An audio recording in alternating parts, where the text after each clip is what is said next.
네, 여러분 안녕하십니까? 아투 초대석입니다. 오늘은 방송통신위원장을 지내시고 얼마 전에 퇴임하신 이효성 전 방송통신위원장을 모셨습니다.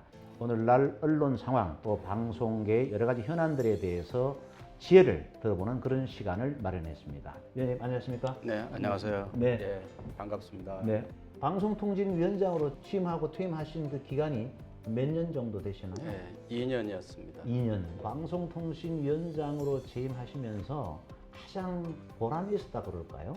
방송에도 그 소유의 지대가 있거든요. 소유된 네, 사람들, 네, 네. 드라마 같은 데서 주역을 하고 있는 분들, 유명한 작가들 이런 분들은 이제 굉장히 화려하고 수입도 많고 네. 그렇지만 이제 뭐 단역을 한다든지 엑스트라로 출연한다든지 그렇죠. 막 작가로 출범하는 이런 사람들은 네. 아직도 엄청난 음지에 있고 거의 생계가 안 될 정도거든요. 그렇습니다. 예, 새내기 작가들 또 예. 현장에 있는 FD들 가운데서 예, 예. 뭐 알바 같은 예. 친구들도. 실질적으로 뭐 지원을 해주거나 경제적으로 도움을 주는 건 아니지만 네. 그런 사람들이 너무 차별받고 소외받지 않도록 예, 예. 방송사들이 그 사람들을 아. 너무 차별적으로 대우하지 않도록 예. 정당한 대우가 돌아갈 수 있게 그런데 촉구시키고 예. 방송사의 관심을 그쪽으로 좀 돌리도록 하는 예. 그런 작업들을 많이 해왔고 상당히 성과도 있었습니다. 네.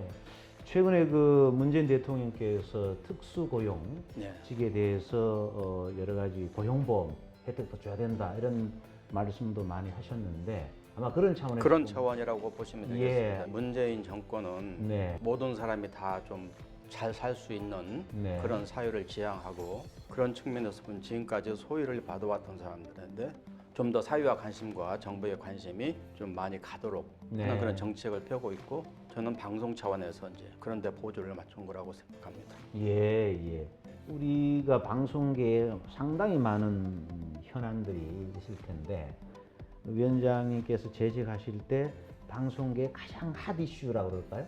제가 와서 처음에 이제 지난 정부 때 방송사들이 좀 독립성이 없다고 그래서 기자직과 PD직에 종사하는 분들이 투쟁을 하다가 자기 현직에서 쫓겨서 자기의 원래 직책과 관계없는 엉뚱한 곳으로 심지어 많은 상당수는 해직을 당하거나 이제 이런 것이 있었습니다.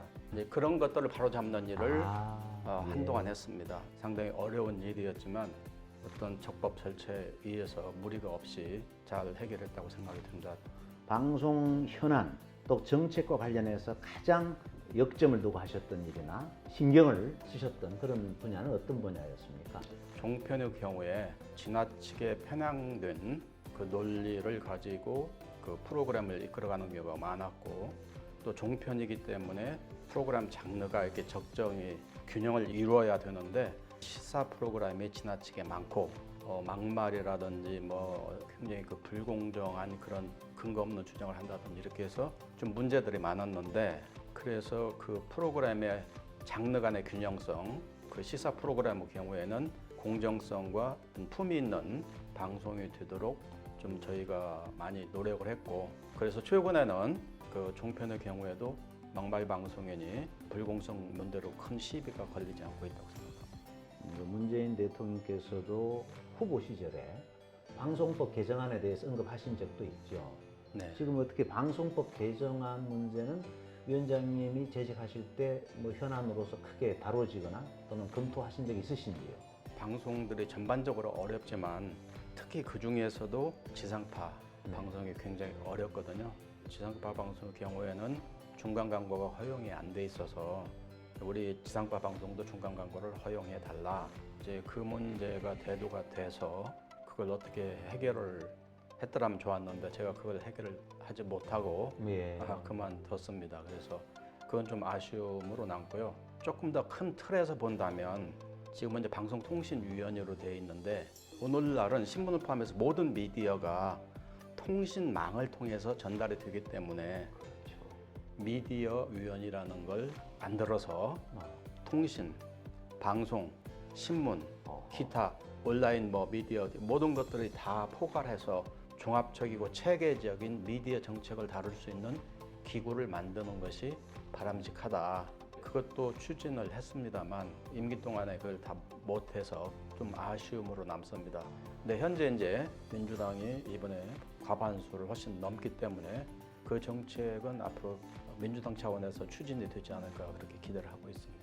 방송통신위원회의 미래의 모습은 네, 미디어위원회다. 그렇죠. 그래서 신문과 방송과 통신과 모든 것을 포괄하는 예, 앞으로 우리 미디어 업계 또는 각 언론사들이 적어도 이런 변화하는 방송, 통신, 미디어 환경 속에서 어떤 방향으로 그러면 준비를 해야 되는지에 대해서 좀 지혜를 좀.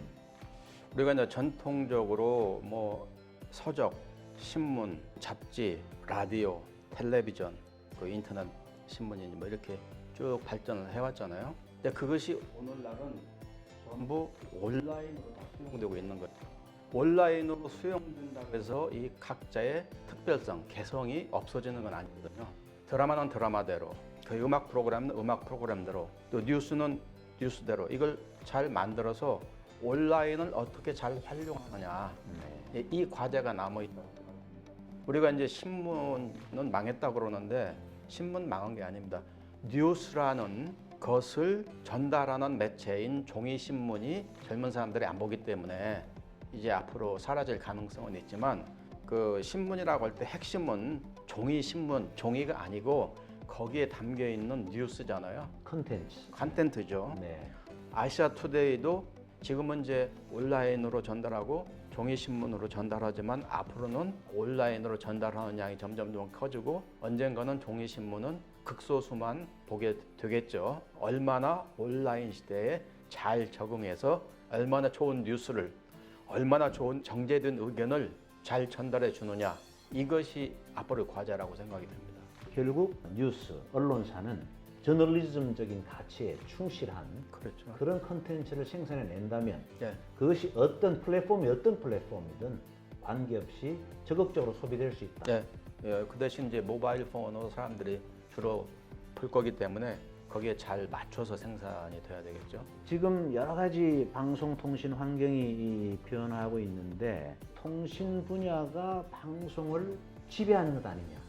요즘 통신사 비중이 워낙 커지니까 이런 우려들을 많이 하거든요. 통신사도 단순히 망만 가진 통신사는 크게 그렇게 팽창하지 못합니다. 그 망을 이용해서 콘텐츠 사업하는 사람들, 네. 이제 한국 같으면 네이버나 카카오 이런 데가 더 큰 사업자가 됐지 않습니까? 통신사보다. 그리고 카카오나 통신도 자체 콘텐츠를 생산하는 게 아니고 남의 콘텐츠를 이용할 수 있는 플랫폼 역할을 하는 거거든요. 그러니까 궁극적으로는 콘텐츠를 생산하는 업체가 가장 중요하다. 미국의 가령 디즈니 같은 경우에는 원래 만화 그려는 콘텐츠 업체였는데 ABC 방송사를 병합하고 콘텐츠 회사가 커가지고 그렇게 된 거예요. 그러니까 궁극적으로는 거기에 콘텐츠를 만들어서 제공하는 사업체, 그 콘텐츠가 경쟁력을 가지면 얼마든지 성장할 수 있는 거죠. 네. 요즘 이제 가짜 뉴스가 워낙 많이 범람하는 시대가 돼서 정통 언론, 정말 제대로 된 언론을 접하기가 쉽지 않은 상황이어서 이 유튜브 공간에서 특히 그런 이제 가짜 뉴스들이 많이 발생을 하는데 그럼 이런 문제들은 어떻게 극복하는 것이 좋다고 생각합니까? 어떻게 보면 역사 이래로 가짜 뉴스가 없었던 적은 없습니다. 옛날엔 되게 이제 유언비어라고 그랬죠. 그리고 오늘날은 가짜 뉴스 형태로 나타나는 건데 그것은 인간 사회가 있는 한은 어쩔 수 없다고 생각이 됩니다. 그 대신 거기에 현혹되는 사람도 있지만 많은 분들은 그렇게 거기에 넘어가지 않거든요. 대신 정말 정확하고 근거가 확실한 그런 뉴스를 공정하고 품위 있게 전달해 주는 뉴스의 가치가 더 커지지 않겠는가. 정확하고 공정하고 품위 있는 뉴스를 전달한다면 오히려 범람한 가짜 뉴스 속에서 더 발휘할 수 있지 않겠는가. 그래서 가짜 뉴스를 너무 그렇게 두려워할 필요도 없다. 결국 언론사 입장에서도 공정하고 진실되고 팩트에 기반한 뉴스를 만들어내는 것도 중요하고 또 설사 가짜 뉴스가 있다 하더라도 그거를 소비하는 소비자들 또 일반 국민들이 그것을 충분히 골라낼 수 있는 능력이 있다. 네.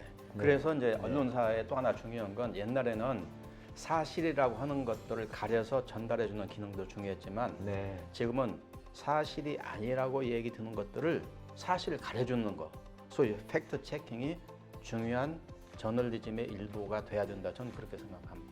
그 언론이 이제 사실을 전달해주고 팩트 체킹해주는 기능도 중요하다고 말씀하셨지만 또 에디토리얼 기능, 그렇죠. 편집이라든지 예.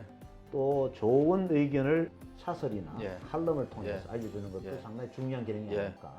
그 사회에 아이디어를 많이 가지신 분들의 의견 또는 그 사회에 어떤 지도적인 위치에 있는 사람들의 의견 같은 거 이런 걸 잘 전달해 주는 것도 중요하고요.